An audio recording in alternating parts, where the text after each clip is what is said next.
Bonjour Florence Zemour. Bonjour. Merci d'être avec nous ce matin sur Maritima. On va parler santé. Vous êtes médecin généraliste à Vitrolles. Vous représentez l'Union régionale des médecins libéraux PACA. En début de semaine, l'assurance maladie nous a alerté sur la croissance des dépenses liées aux arrêts de travail avec un chiffre, une augmentation de 8% au premier semestre 2024. Comment vous analysez ces chiffres et est-ce que c'est la réalité ?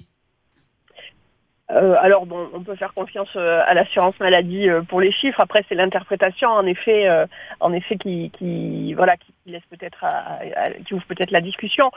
Pourquoi est-ce que les arrêts maladie augmentent ? C'est plutôt la question qu'il faut se poser. Nous constatons dans nos cabinets que, les patients sont souvent en souffrance dans leur poste de travail et que ce qui augmente, ce sont les arrêts maladie de longue durée, comme l'a souligné Monsieur Fatome, le directeur de la CNAM, dans l'interview qu'il a donné aux Échos. Donc voilà, c'est la question, c'est est-ce que il ne faut pas stigmatiser les prescriptions d'arrêt de travail, mais il faut plutôt se poser la question pourquoi est-ce qu'il y a autant de patients qui nécessitent des arrêts de travail et notamment ce qui nous préoccupe beaucoup, ce sont les arrêts de travail prolongés. Alors les chiffres annoncés, est-ce que vous, dans votre quotidien de médecin généraliste, sur le pourtour de l'étang de Berre, on rappelle à Vitrolles, est-ce que ce sont des chiffres en réalité avec ce que vous vivez dans votre pratique ? C'est difficile de comparer des chiffres nationaux avec des chiffres locaux, mais dans notre pratique, oui, on a tous, dans nos pratiques de médecine générale, quelles que soient les typologies de patients que nous suivons, on a tous une partie des patients pour lesquels on doit prescrire des arrêts de travail et notamment prolonger des arrêts de travail. Et en fait, nous, ce qui nous met en difficulté et ce que nous dénonçons, là je parle plutôt avec ma casquette syndicale de la FMF, je suis pas présidente de la FMF Sud, ce qui nous met en difficulté, c'est le fait que l'assurance maladie stigmatise le fait que les médecins prescrivent des arrêts de travail. Mais posons-nous la question, pourquoi est-ce que les médecins prescrivent des arrêts de travail ? Aujourd'hui, on pourrait essayer de trouver des solutions, essayer d'avoir des discussions plus facilement avec les médecins du travail, avec les médecins conseils pour essayer de réduire ces durées d'arrêt de travail.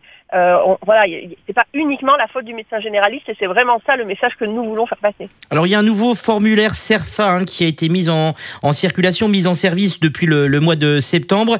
Il possède désormais 7 points d'authentification. Oui, alors ça fait partie des mesures annoncées par la Caisse, c'est-à-dire qu'il y a le travail sur la réduction des prescriptions, le travail avec les entreprises, et ça on salue le directeur de la Caisse qui veut faire un travail avec les entreprises qui ont le plus de salariés en arrêt de travail, en se disant en effet peut-être qu'il y a un problème dans les postes de travail de ces salariés, donc ça c'est très intéressant d'ouvrir ce dialogue-là. Et il y a aussi un travail sur les fraudes, parce que visiblement il y a un chiffre des arrêts de travail qui provient des fraudes, et le fait d'avoir un CERFA sécurisé, peut-être probablement nous diminuera le nombre d'arrêts de travail qui n'émanent pas de réelles prescriptions médicales. Alors une fraude du médecin généraliste ou du patient ? Non, des patients. Quand il s'agit de sécuriser les CERFA, c'est des fraudes des assurés. Et ça veut dire qu'aujourd'hui, avec bien évidemment ces chiffres et l'assurance maladie qui annonce renforcer la lutte contre la fraude, l'assurance maladie vous demande de procéder différemment. Vous avez eu des contacts avec l'assurance maladie au niveau des différents syndicats ? Oui, on a eu justement hier, tous les médecins généralistes ont reçu, ou tous les médecins libéraux même je pense, ont reçu une information de l'assurance maladie pour nous prévenir de ces formulaires sécurisés. En pratique, on ne pourra plus utiliser les anciens formulaires papier marron.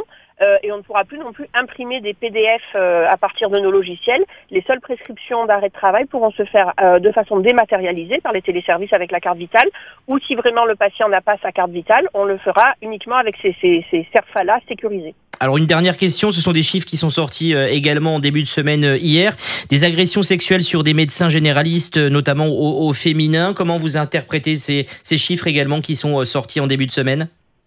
Alors vous pouvez m'en dire un petit peu plus ? En tout cas, certains chiffres disent que les chiffres d'agression sur des médecins, notamment des agressions sexuelles, des chiffres en hausse. Est-ce que vous, de votre côté, dans la région, dans le département, est-ce que ces chiffres sont également en hausse ?